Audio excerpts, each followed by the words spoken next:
Well, I want to talk a little bit today about what some people classify as, well, actually the Douglas Wilson, Premier Lincoln Scholar. As soon as you ladies get fed and watered, we'll start.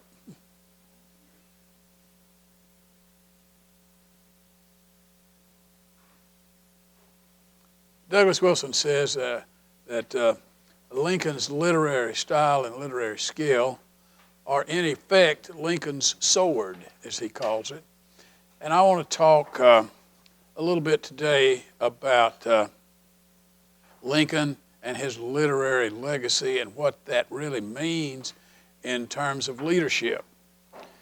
When we think of great leaders, particularly in an open society like the United States or like a democracy, or what we generally refer to as the Western style democracies, if you will, open societies, whatever they are, we tend to focus initially on national leaders, and in our case, presidents. However, great leaders are inevitably all great communicators in one way or another. In today's world, there are a variety of different venues that leaders use to communicate to ever larger and wider audiences. We've certainly seen that recently when we look at some of the debates. They don't begin. Can you imagine what a Lincoln-Douglas debate would look like broadcast on CNN today? You know how long the Lincoln-Douglas debates generally lasted? Most of a day.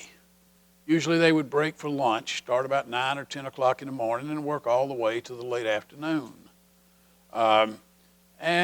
Usually a rebuttal would be 45 minutes to an hour, and an opening statement would be at least that long.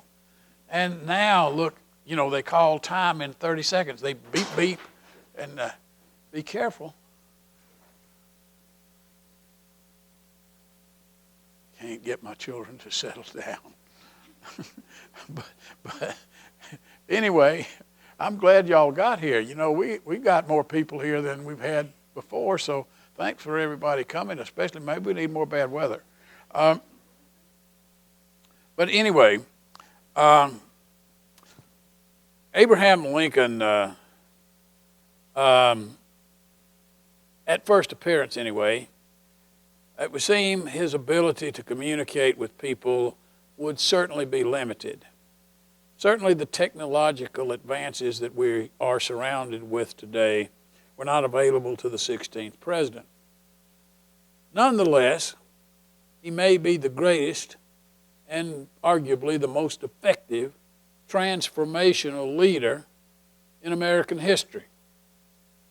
Certainly his ability to communicate complex ideas convinced Americans to make great sacrifices for the general and greater good of the country.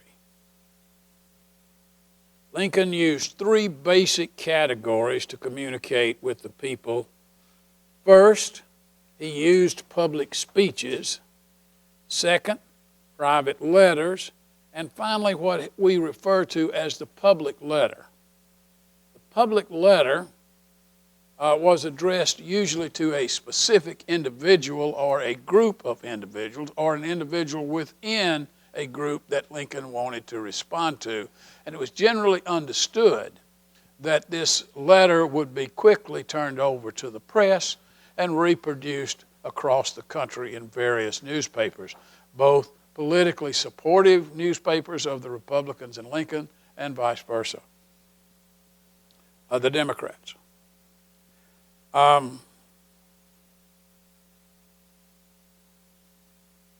Another technique for using these public letters was to produce them in what we refer to as broadsides. And you will see a number of those if you're ever up in the museum. in Harrogate. Stop in. They've got some on exhibit there. They're quite interesting. Lincoln was a brilliant writer, and his skills are evident throughout many of his writings, which we will look at some of those in a minute. He was indeed what we might call a wordsmith. Now, before I go much further, I want to suggest that we think about communication, transformational leadership. Lincoln, I said, was a transformational leader. Without communication skills, it's impossible to transform, at least in my view, to transform other people. What we mean by that is to win someone over, to convince someone that they should join and be supportive of what your goals, your objectives might be. It's transformational leadership. Lincoln certainly is able to do that. Let's think about some of the things that that made Lincoln's job a little bit difficult as a great communicator, particularly during his years as president. First of all, we said he had limited technology available to him. He didn't have these gadgets. And by the way, aren't y'all proud? For those of you who know me, you know I don't do this. I don't do this. And so I've done this because I knew I was coming to speak to a group of educators. And it is, obligatory that one have one of these damn things. So I got it. I've got one. Now I'm going to figure out how to use it. What happens? On second thought, let's see, how do I make it move? That would be, none of these buttons say return. What?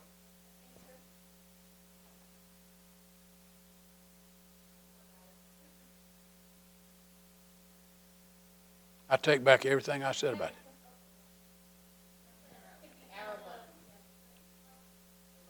I've hit so many buttons now, the little red light's flipping on.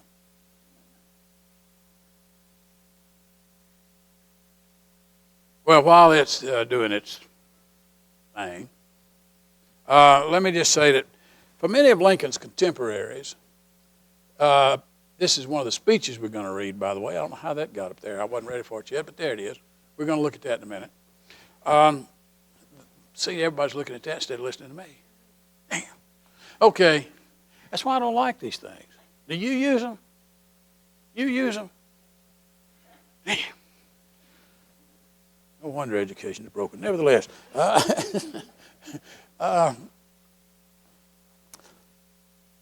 particularly Lincoln's political leadership in his party and his ability as both a communicator and a writer was for many of the people in his party a bit of a surprise. For example, Charles Francis Adams, the son and grandson of former presidents, and quite a literary personality in his own right, and a leading Republican, described Lincoln as a good-natured soul, kindly and honest, but frivolous and uncertain. The best, at least Lincoln's ideas didn't fall within the scope of appreciation, if you will, by Charles Francis Adams. To think that the establishment look, for them, most of them thought of Lincoln as a self-educated, frontier, small-town politician with limited literary skills and ability. But people who were closer to him thought differently. John Nicolay, one of Lincoln's secretaries, put it this way: perhaps no point in his career, in the career of Abraham Lincoln, has excited more surprise than the remarkable power of his literary expression.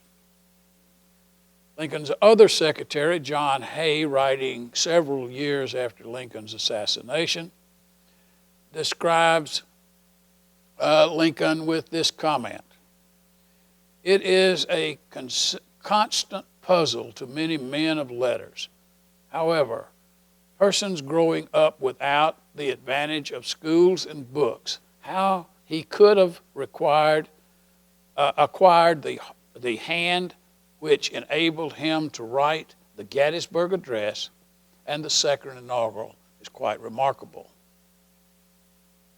Lincoln, from a very early age, found that writing compositions was almost therapeutic for him.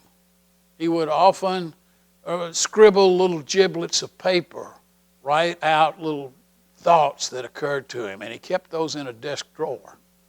And eventually he would say, "I thought about that somewhere," and he would open the drawer and pull out these little bits and pieces and notes and put them together. And he would often just sit and write. Now, think about this. Lincoln had some things on his mind other than writing a speech, don't you think? Lincoln was kind of preoccupied. Where did he find the time to do this?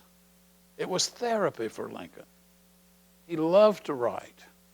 He would write, and then he would rewrite. Write it, change it, rewrite it again. Put it away, come back to visit it again. Consequently, when we look through the Lincoln papers at the Library of Congress, we see an amazing number of drafts for different speeches because he wants to make them perfect. Lincoln very seldom speaks extemporaneously. Usually he's thought through what he's going to say. He's either got it committed to memory and he's thought it through. He doesn't make Trump-like blunders. Now, that's just a personal editorial comment. You all probably don't think Trump makes blunders, but some of you may not. But and maybe they aren't blunders. Maybe they are rehearsed and thought about. Yes, sir. Oh, absolutely. Yes. Lincoln would be appalled. Now, he did allow John Hay and Nicolay, his secretaries, to copy some of them, particularly after he had written them. You can copy them, but I'm going to sign them, or I read them, because those were usually delivered to people that he was particularly interested in having their response. He would send it to a member of the cabinet, or he would send it to, he would say, make some, Johnny, make some, John Hay is who he called Johnny. John Hay, by the way, becomes a literary giant in American history, as most of you know, and Secretary of State, and a poet, a literary giant. But later in life, of course, but he was a young man. And Lincoln called him Johnny, and he'd say, "Johnny, make several copies of this, one for the Secretary of War, or one for the Secretary of State, or please deliver a copy of this speech." And to that extent, someone did copy, but not like Arthur Schlesinger used to write the speeches for John Kennedy. Kennedy made these brilliant speeches, but Schlesinger wrote them all.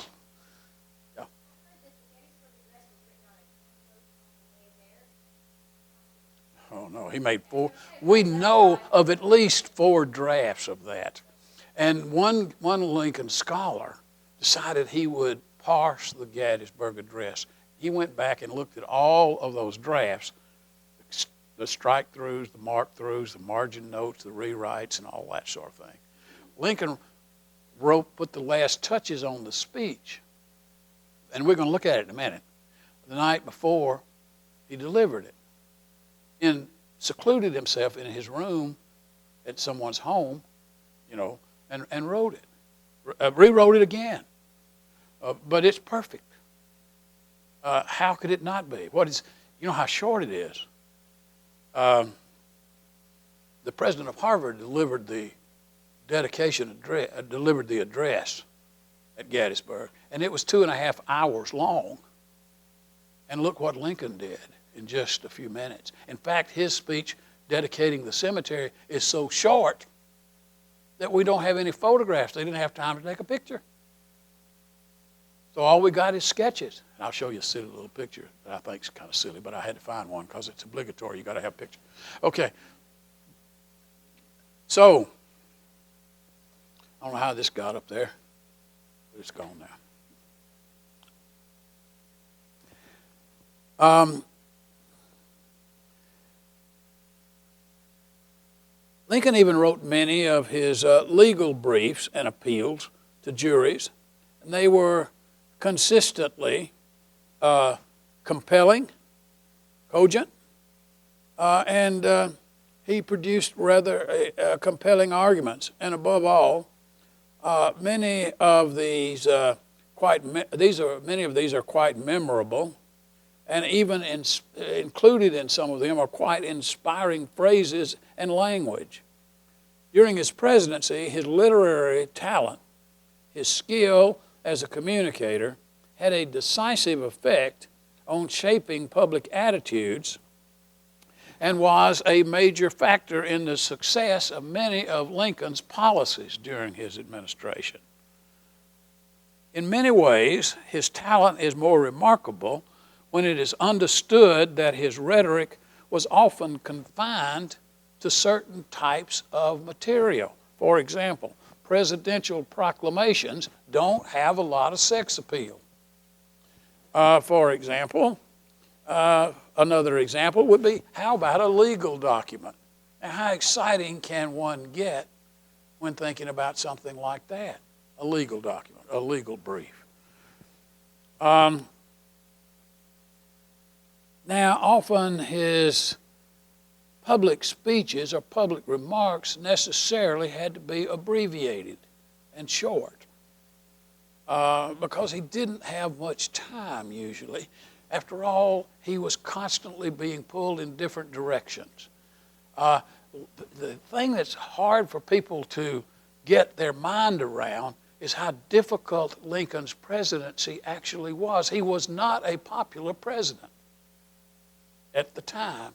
He was pulled in all kinds of directions.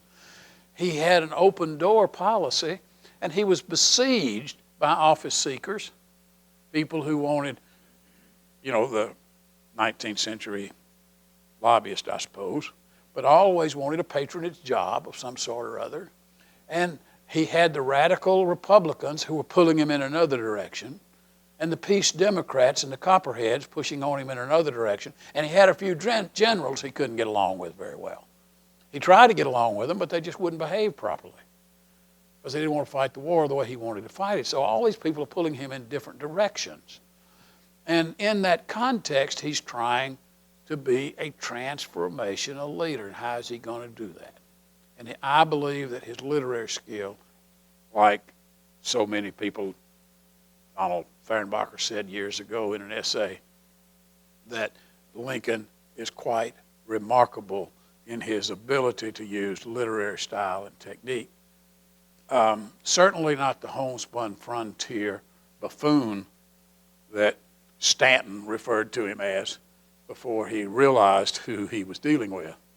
But did Lincoln grow in the job, or did people become more aware of what he could do during his presidency? An interesting question. Did he get better, or did the people hearing from him get better? We can ask ourselves a lot of these questions about people that we remember as presidents. I mean, do you think Bill Clinton, for example, writes his own stuff? Most of it. But he has that remarkable ability to, Bill Clinton that is, to be charismatic and when he was running for president. I remember some of you may have seen some of those town hall meetings he did when he was running for president. He'd walk out on the front of the stage and you'd feel like he was talking to you. I mean, he really had that technique. I remember I may have told you all, I'm sure I've told Jason this story at lunch sometime or other, but speaking of Bill Clinton, I remember that when he was doing his State of the Union address, I got all settled down to watch it and got my adult beverage and perched myself in my leather-backed recliner and sit down and watch the president speak. And to get to our bedroom from the kitchen, you have to walk through the den. Right? That's where I was watching for the president. So my wife starts through, and I said, you better hurry up. The president's get back. So the president's fixing to do his State of the Union address. And she said, I'm not listening to that sleazeball. She goes on back of the house. And in a few minutes, she's coming back to the kitchen, and she's walking by like this. Notices the TV's on, takes a couple of double takes, and then she sits down in her chair. She sits on the edge for a minute or two, looking at the TV, and she turns and looks at me and says, I think he's talking to me. All of a sudden, the sleazeball had gone. He's talking to me. Maybe she was accustomed to a sleazeball talking to her. I don't know. but maybe that was an insult and I didn't know it. But anyway, what I'm suggesting to you is that people communicate in transformational ways. Lincoln uses communication very effectively, and literary style is one of those things. Brilliant, and sort of flew under the radar screen for many, certainly for many of his contemporaries, and for some Lincoln scholars, they still don't fully appreciate the brilliance of some of the things that he writes. I think it's important to note that, as we are reminded by an essay by Donald Fehrenbacher, that Lincoln wrote within a defined, definite historical context. Some of Lincoln's words, this is a quote, by the way, some of Lincoln's words have acquired transcendent meaning as contributors to the permanent literary treasure, as his contributions are made a part of the permanent literary treasury of the nation. The essayist here, Fehrenbacher, is pointing out that Americans have often turned to Lincoln's words for inspiration and to help us understand our values and our history. When we think about American values and ideals, we inevitably retreat to some of Lincoln's most illustrious words. Despite this lofty rhetoric, as Fehrenbacher suggests, it was the concrete circumstances that demanded a response to specific situations that Lincoln was writing about. It is rather amazing when we think about it that Lincoln during his presidency was not considered that much of a hero, or even a great leader by many of his contemporaries. He constantly battled the radicals in Congress. He had trouble with his generals. He was plagued by office seekers and their requests from all citizens for various things, including pardons for their soldiers, their sons, their husbands who had been arrested by the military, among other things. One of the most important things to emerge from Lincoln's body of literature is the ability that he had to convince the people that the Civil War was indeed consistent with his understanding of the war, his interpretation of the war. Many Americans didn't understand. They had their own interpretation of what the war was, what had caused it, and what it was about. Lincoln was persistent, determined, and eloquent in convincing the American people that it was Lincoln's understanding of the war that should be theirs. That is the transcending quality of his communication skills, bigger than just any single policy.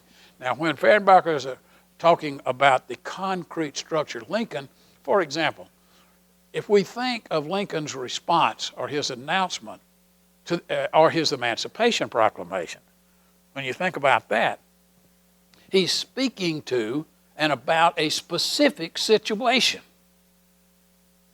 concrete situation that existed in his environment. Now, how can we take those words and move them forward to apply to different situations? It's quite remarkable, isn't it? Who's doing that? Did Lincoln do that on purpose? Or were his images and his thoughts so lofty and so significant, and his wordsmithing so effective that we can bring those values out of it. In other words, do our values fly back to Lincoln, or does Lincoln transform us with those words so that our value systems and our judgment about who we are as Americans becomes more significant? Who we are as Americans, I ask my undergraduates in a survey history class I teach sometimes, I ask them, I ask them how many in here would classify themselves as Americans? And some of them raise their hand, some of them don't, some of them look out the window, and some of them, you got to wake them up to get them to raise their hand. But anyway, I'm not a very dynamic. I got an 8 o'clock class. Who could be dynamic at 8 o'clock? But anyway, don't laugh, Jason. I'm sending a bunch of them over to you to get straightened out. But anyway, but anyway, they don't want to show up at 8 o'clock. Okay. But I ask them, if you're an American, what does that mean? What does being, all of you, some of you, most of you might say, you're an American, right? You'd be one of those that raised your hand. And if I ask you, what does that mean to you, to be an American? Interesting question, isn't it? You don't have to answer that. It won't be on the test. So I always tell them what's going to be on the test, what's not. And they still don't get it sometimes. But anyway, y'all have had similar frustrations, I'm sure. But anyway, it is, I wonder sometimes if Lincoln's words didn't transform future generations to come to a new understanding of what it meant to be an American. We'll talk about some of those in a minute. But it is amazing when we think about it, at least it is to me, that Lincoln is speaking to specific circumstances and doing so within the confines of what is required of a president. And yet, his words, as one historian says, are what? His words and his writing is what has made him immortal. I don't agree with that, but that's what this particular writer says, Allen Guelzo. I think what Lincoln did made him immortal, but anyway. Guelzo is one of those people who writes beautifully. He's so afraid if you read one of his books or an essay that he writes, it's almost like he's trying to demonstrate to you his command of the English language. The words, he doesn't believe in using little words. All got to be 3 or 4 syllable words. That I have to look up 2 or 3 words out of every sentence. I think I have a fairly decent vocabulary. I mean, once I get past the 4-letter word, I do all right. But that's not the profane ones. That's, never mind. Moving along. One of the most important things to emerge from Lincoln's body of literature is the ability that he had to convince people that the Civil War was indeed to be understood in his own personal thought and his own interpretation of the conflict, and not necessarily the views that others tended to accept. In the face of a great deal of resistance, even in the North, from public opinion, Lincoln was able to transform with style and imagination and the moral authority through which he rescued a cogent argument and persuaded the American people with his persistent and dominant will to succeed and pursue victory in the war that in fact saved the Union and saved the last best hope on earth. So he said. Let's take a look at some of Lincoln's writings and discuss the transformational qualities inherent in these words. Let's take this first one. This is Lincoln's farewell address to his friends in Springfield when he was ready to leave. For his inauguration. Now, in these words, we are going to see Lincoln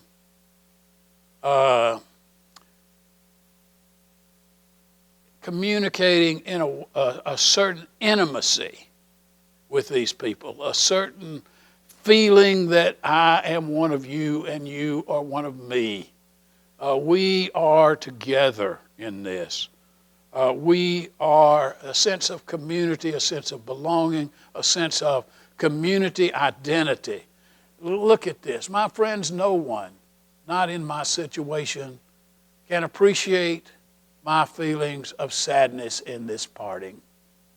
To this place and the kindness of these people, I owe everything. Here I have lived a quarter of a century and have passed from a young man to an old man. Here my children have been born. One is buried. Now leave, not knowing. He doesn't know whether he's going to come back or not. Is that a premonition? He doesn't know. Maybe somebody will give him a job working for the railroad in New York. Maybe he doesn't want to come back. But look at that first part. I thank all of you for making me what I am. That's transforming, right? Intimate. Not knowing whether ever I may return with a task before me greater than that which rested upon Washington. Without the assistance of the divine being, whoever attended him, meaning Washington, I cannot succeed. With that assistance, I cannot fail. Trusting in him who can go with me and remain with you and be everywhere for good, let us confidently hope that all will yet be well. To his care, commending you, as I hope your prayers will commend me, I bid you an affectionate farewell. The affectionate farewell is right under that gizmo. Okay. That's a pretty powerful speech, don't you think? Have you ever been to a funeral and wished the preacher would have a prayer? Oh, Sunday morning. My goodness. Every time they get up and want to have that morning prayer, I think it's a mini sermon. You know, why can't they just get up there and say, thank you, Lord, for getting me here and making everybody else here and pass the plate, and then we could all go home. I don't understand. Get there in time for the ball game. But that's if your wife doesn't make you take her out to lunch somewhere. But, and by the way, that's picture. I had to have a picture. That picture is what the Eternal Station looks like, Springfield, today. And today's Lincoln's birthday, by the way. You know that, don't you?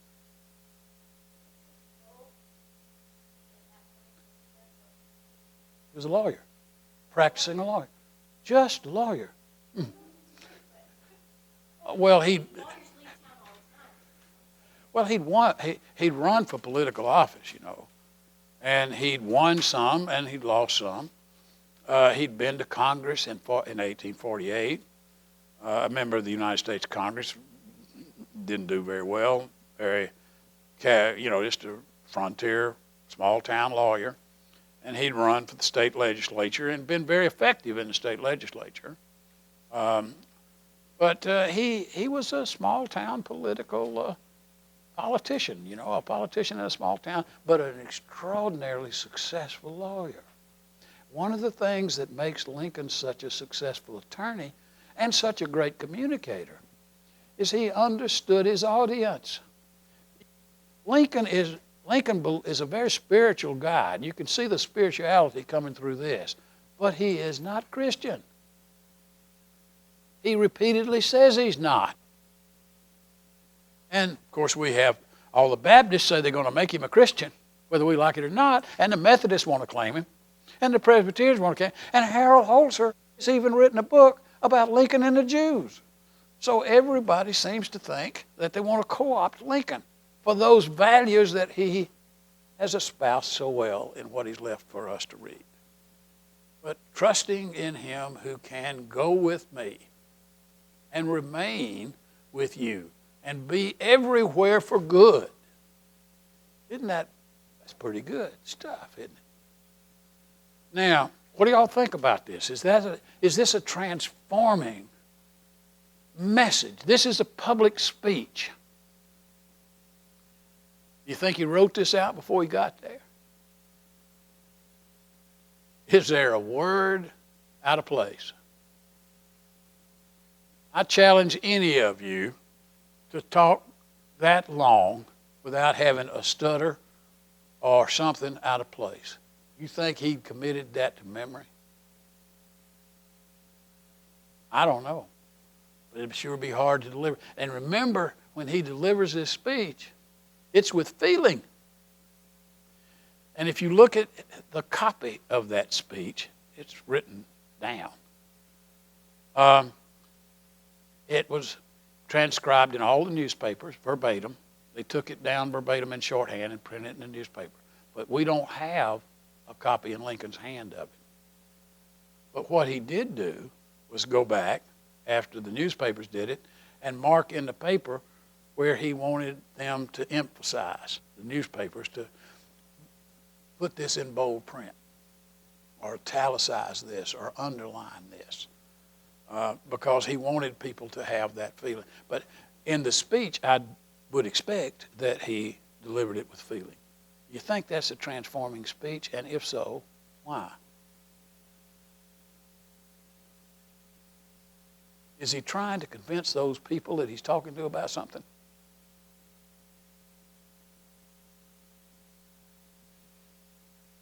I got a big job ahead of me, right? And I can't really do it without your help and God's help. And you all need to get behind me here and support me at what I'm trying to do, because I'm not sure that the job before me is even manageable. It's bigger than that confronted George Washington. And what was George Washington's task, by the way? George Washington created the country, right? Lincoln saved it. Fair enough. But I think this speech has a lot of meaning for me because I think it demonstrates Lincoln's spirituality. It demonstrates Lincoln's intimacy with the people, and it brings, I think, as much as anything, the people around him to support him. He's saying, look, y'all made me what I am. You all made me what I am. I'm part of you, and part of you is going off to try to tackle this insurmountable task that's before me that only you and God can help me do. That's about as transforming as you can get. Now, if you had heard this speech standing there at that train station that day, what do you think? After you got through crying, what would you say? I'm all for you, right? Call me when you need me. That's what he's trying to say. Let's take a look at another one.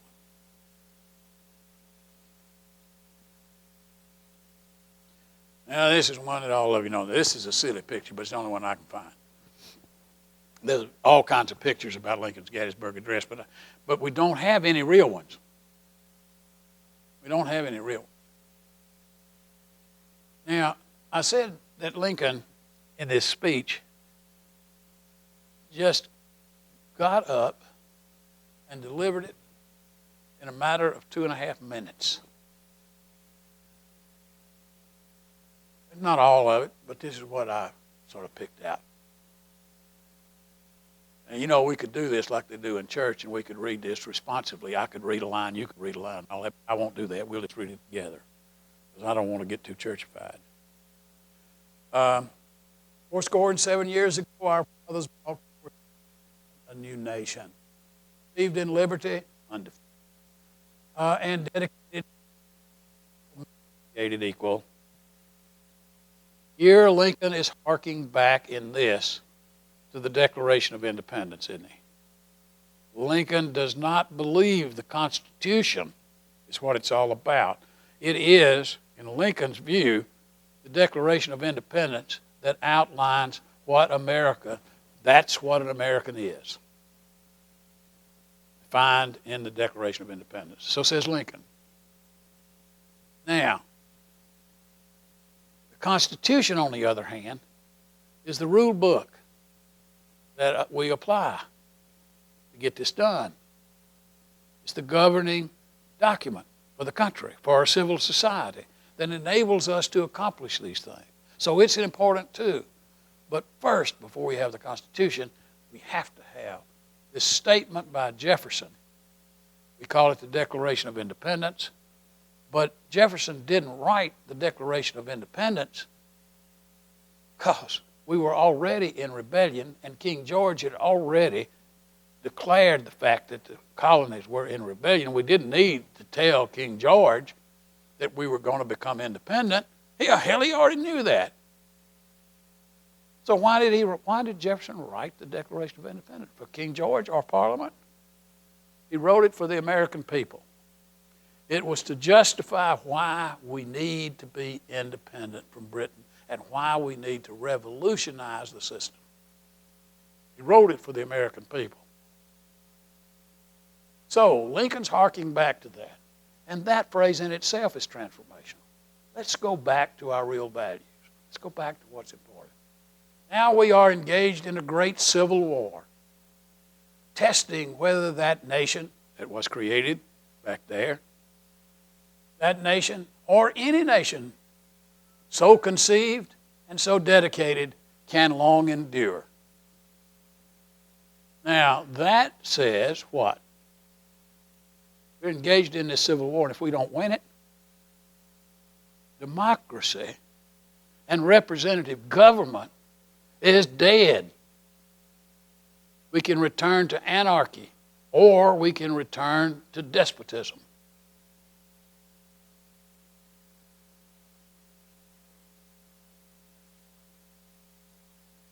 Lincoln has long since passed that. Lincoln never discusses the Articles of Confederation.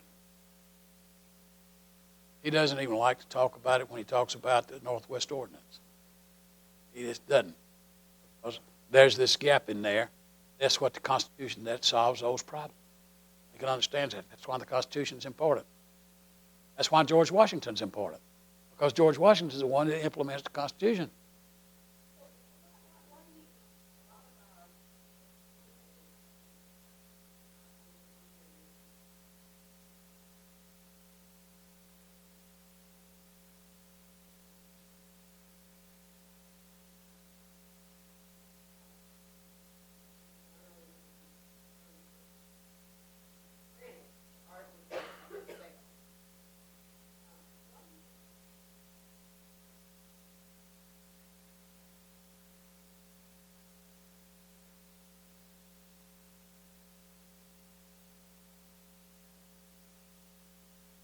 Well, I don't think I said that, but I really don't think Lincoln would ignore it. There were more important things to pay attention to. We have abridged that. We've built a bridge past that. We've gone past that. And it goes still further. He's going, like I said the last time we met, he changes the Constitution. Lincoln does. And he recognizes we got to change it. And the Constitution is a fluid document, but not the Declaration of Independence.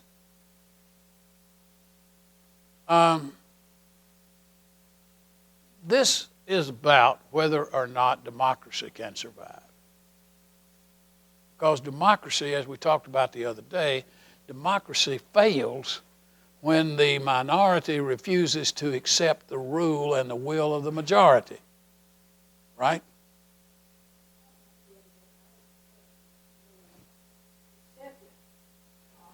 Oh, none of them. The British, not even close. They're still 6 years away from even giving limited male suffrage. 6 more years after the war before they even do that. So they are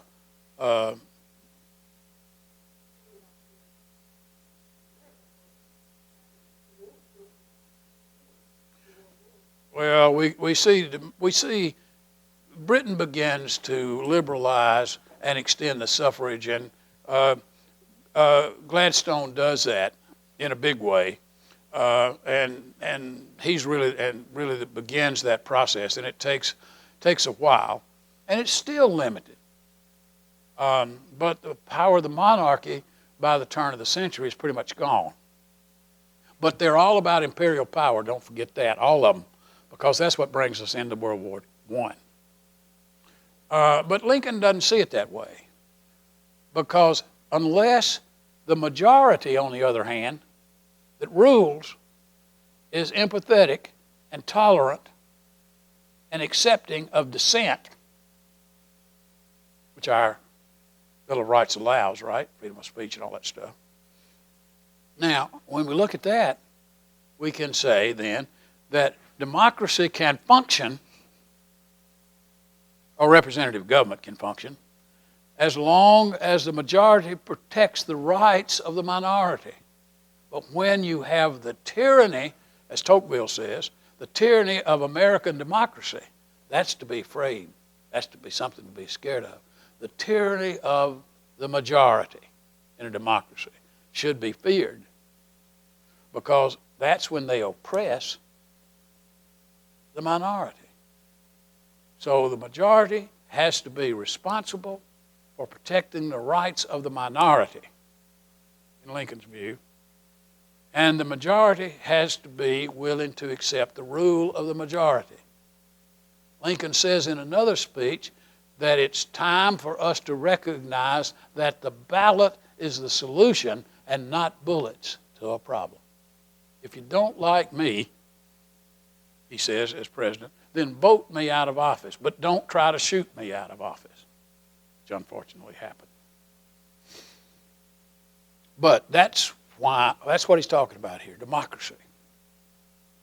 That this nation, under God, shall have a new birth of freedom.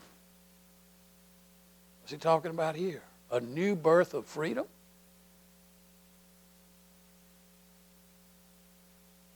And that government of the people, by the people, for the people, shall not perish from this earth.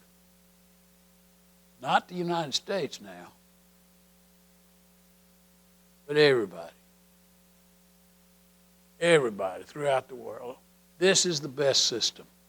This is another, whether we like to admit it or not, another form of one of our American values. We believe we're exceptional. American exceptionalism. Why do we believe that? Because they've been telling us that all our lives. We are an exceptional people. Our democracy works. It doesn't work for most people. Hell, it ain't even working here, I don't think, right now. If you watch those debates, my goodness. But I saw the other day, Saturday night, Donald Trump. Every time Trump got up there to respond in that debate, he's talking about money. So it dawned on me, wait a minute, let me think about this. Trump is talking about the solution to every problem seems to be money. That makes him an economic determinist, right? Every action is determined by the economy, the economics. What's the fundamental tenet of Marxism? Economic determinism. So we got an economic determinist, a Marxist, and then on the other side we got a socialist. What in the hell are we going to do? What happens amazingly is it comes around in a circle, doesn't it? It comes around. If you get too far to the left on this side, you meet the right coming back on the other side. So life sort of goes around and around. So I'm completely bumfuzzled. I think I'll just stay home and make sure that my ticket's paid to the nursing home. So some of y'all can come over there and give me my pills every day and give me my biscuit. For the people shall not perish from the earth. Is that transforming or what? Is that great literary style? Great wordsmithing? You think you could put something like that together? How long would it take you? I can't do that. I'll tell you the story. Jason probably heard me tell this one too, but some friends of mine used to come down to my apartment in Harrogate, and I'd cook up supper and we'd sit around and talk about stuff. And one of our today's university leaders had prepared a major document and sent it to the president. And the president had sent it back and said, get this 80 pages down to 3 pages. I can't read 80 pages of this stuff. And he was, the author of this document, was quite distressed. And he brought it down to my apartment. He was telling me, he said, the president's got to read all this. It's all important stuff. It's a Sachs report. Got to read all this. And I said, well, I was trying to tell him, boil it down, get it down. And the other person sitting there said, don't worry about it. said Charlie, meaning me, said he's written whole books nobody reads. So I have a problem here. You see, I can write a lot of stuff that nobody reads. But this guy, you're going to read this and you're going to remember it, and it becomes part of Americans' values. We used to have to memorize the Gettysburg Address when I was in grammar school. We don't do it anymore. Of course, we used to read Bible scriptures too. We don't do that anymore. What do they do in the first grade nowadays? Anybody know? PowerPoint, good. And they got a little thing, yeah. Okay. Does anyone have a thought or comment about transcendent literary style in either of these examples we've used?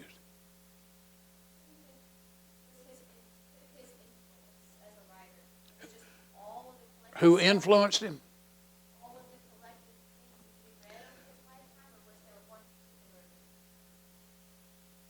Well, that's a good question, and I don't know. I think he's uniquely original. He borrows phrases a lot and paraphrases the Bible a lot.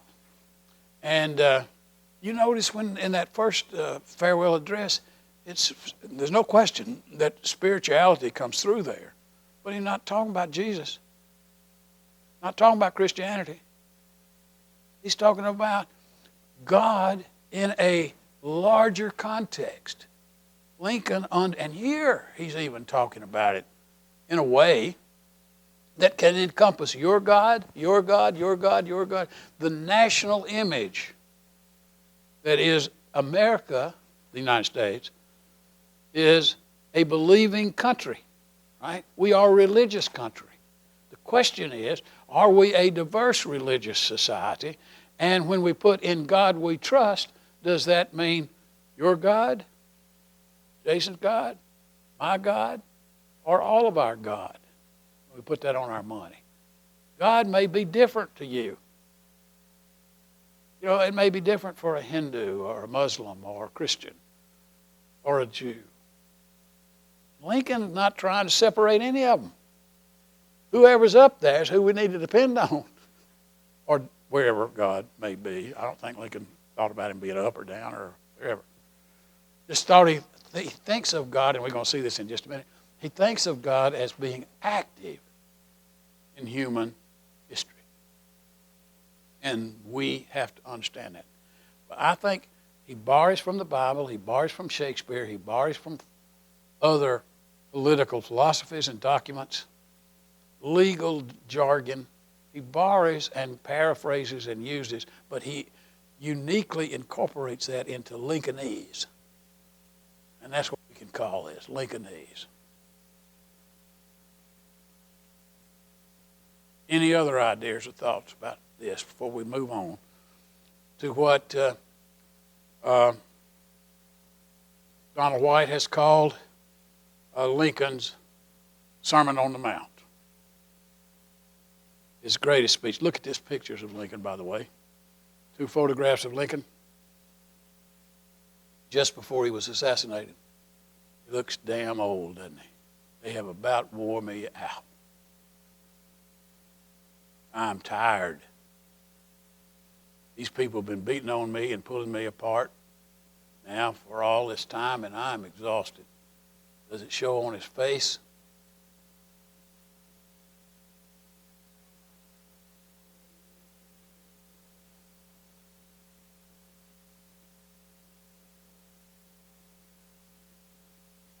Well, I have to say that all of us look a little different than we did 8 years ago. You know, I mean, I really think I look a lot different than I used to. And like Mark Twain says, I'm twice as old as I used to be. So I think you're right. I think we see that but you see that in a lot of leaders, don't you? I mean, look at that poor principal at your school. You talk about somebody that needs to have shots. Most of them guys need to go take something. I don't see how they do that every day. I mean, many of you may be principals. I hope that's a tough job, man. I have enough trouble getting to my 8 o'clock class. Can you imagine me calling in at 6:45 and telling somebody over there I'm not going? Can you get a substitute teacher for me? I don't think that'll work too good. All right. This is a photograph of the second inaugural that Lincoln delivered. And you know the amazing thing? It was an overcast day in March. It had been raining. It was cold. And when Lincoln got up to deliver this speech, it stopped raining and the clouds parted. Behind him, you can't see it here, but behind him, the dome of the Capitol was completed. When Lincoln delivered his first inaugural address, the dome was under construction. Symbolic maybe of the Union, right? The dome on the Capitol, the country, was incomplete when Lincoln started. The dome was complete at the end, and so was the country. Now, in this crowd, up there on the top, I could show it to you if I had my little thing that point. I use that sometimes to go with my PowerPoint, you know, a little red dot thing.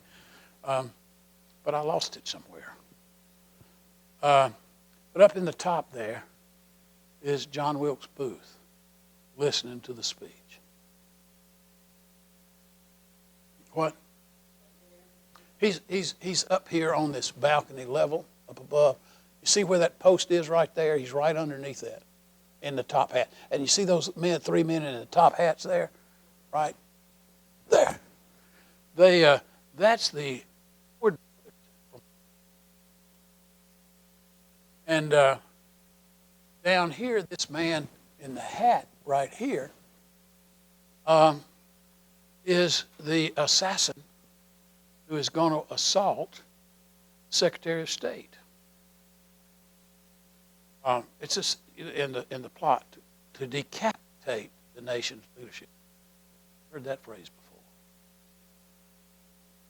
Dropped 500. How much my time? What time am I supposed to be through? Okay, let's right quick take a look.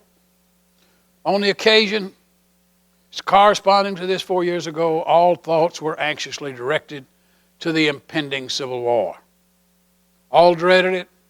All sought to avert it. Both parties deprecated war, but one of them would make war rather than let the nation survive. And the other would accept war rather than let it perish. And the war came.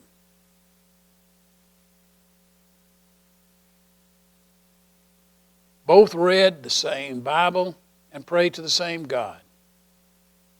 And each invokes his aid against the other.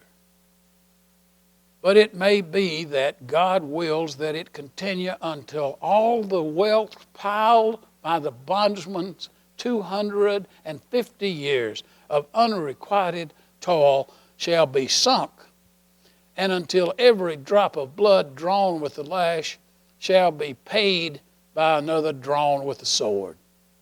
With malice toward none, with charity for all, with firmness in the right, as God gives us to see the right, let us strive on to finish the work we are in, to bind up the nation's wounds, to care for him who shall have borne the battle, and for his widow and his orphan, to all which may achieve and cherish a just and lasting peace among ourselves and with all nations. If that's not a transforming speech, literary masterpiece, you'll never find one. What's Lincoln telling us here? God is working in history.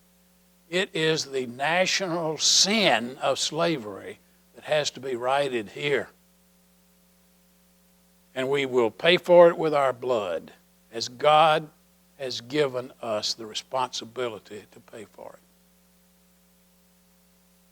it. Is God a judgmental God? Lincoln doesn't know, but he's covering all his bases. All right. So much for that. Y'all can go learn to educate.